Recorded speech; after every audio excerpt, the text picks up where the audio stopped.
What's up, good people? Mark Holmes here, and as always, I want to thank you all for watching, commenting, subscribing, and being part of the Cowboys Sports Report. Without you guys, as well as you ladies, you know that this literally does not work. It doesn't work. I'm tired, Richard. I'm tired as fuck. Excuse my language. I'm sorry, but I'm tired as fuck. It's been an incredible day. Seeing Roger Staubach and actually speaking with him was great. Running into Rod Woodson was kind of interesting because literally he ran into the back of me and said, "Oh, damn, Cowboy fan." Did I tell you about that? Uh-oh. Okay, so Richard would appreciate this. So they have it sectioned off so that way the fans aren't getting like in the face of the individuals. So they have people that are grabbing your merchandise and taking it over. I was able to actually be in that, neutral zone and be able to do photography, because I've got, I'm not trying to brag, but I got credentials so I could be in there. And so the players are behind the table signing. Rod Woodson, okay, he basically said, forget that. I'm going to be with my people. So he got in no man's land, and he would grab the merchandise from the individual, let people take a picture with him, and then go over the table and sign it. Nice. And I've got him on film. I have to show it to you because this is after he ran into me because he looked and he said, "Oh, damn, a cowboy." And then he looked and he said, he said, "I was looking at the star. I thought that was a Cowboy star." I said, "No, it's a Joe Boo star, but I am a Cowboy fan." But he said something that Roger Staubach said to me. He said, "I'm just happy that I'm still remembered." And it hit me because when I saw Fred Belithnikoff, I'm probably butchered his name, there's like 4 or 5 people in that line to get signatures. And when you think about that, I mean, you're not a Raider fan, but you know who I'm talking about. Exactly. He was one of the cornerstone wide receivers back in the day, and nobody knows who they are, so they understand what he meant by that.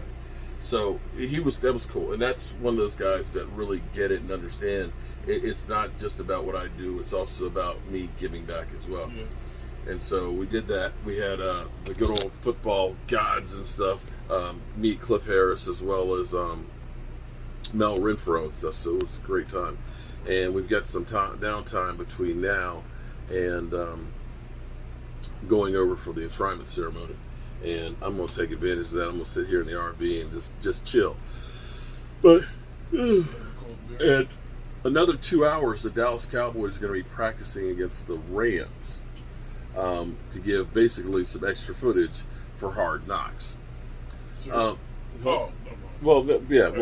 premieres I think Tuesday night. Gotcha. So that'll be going through the Hall of Fame as well as I think the practice with the Rams is taking on today. Dak won't be practicing in that one, and so on. So it'll be spirited to say the least. But what's your thoughts on Hard Knocks?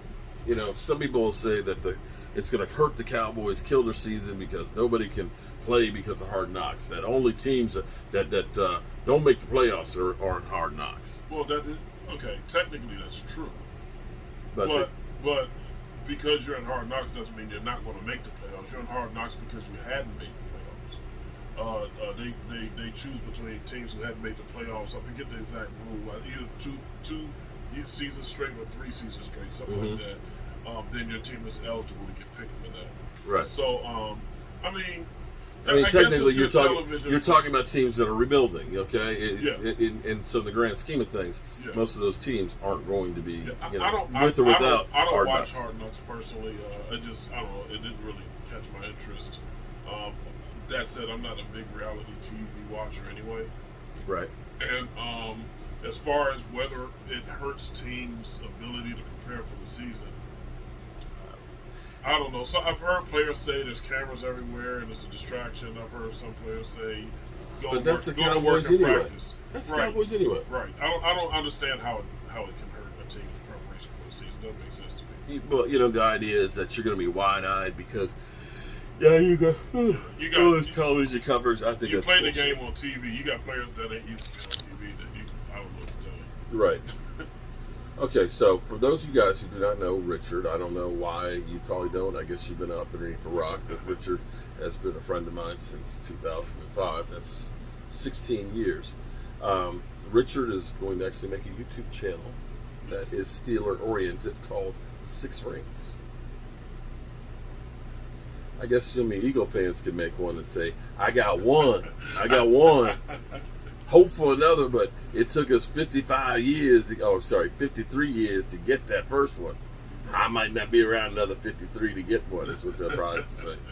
But this has been a great experience all the way around. And I'm not talking about, the players and stuff. I'm going to say actually spending time with my people. They've seen me at my best and my worst, and right now I realize that I have a face for radio, because I look old. I mean, damn, I got circles under my eyes. But this has been a great trip for spending time with my people. Like last night was crazy. That fire pit, the food. Oh, David, I'm just gonna stop cooking. Seriously. Just not going to do it anymore. I can't keep up with him. It was too good. Sitting around the fire pit was cool. Did you guys get any more wood today? Any who? More wood. Daniel ordered it, so I'm okay. sure it got delivered. So he ordered it to be delivered to the campsite, though, and not good. Good. So we'll probably do a fireside chat again tonight. Hope you guys don't mind joining in, because we're going to see a whole bunch of drunk old farts over there having a ball. Absolutely. I'm gonna leave you with a couple of clips from earlier. I got so much footage right now. I know some people are saying, yeah, he's got credentials and stuff. He ain't posted much, because I've been trying to capture. I literally have footage for days and days. And for me, you guys know I do, as you say, 50 videos a day. If I say I got videos for days, that's a lot. All right. Peace out, y'all.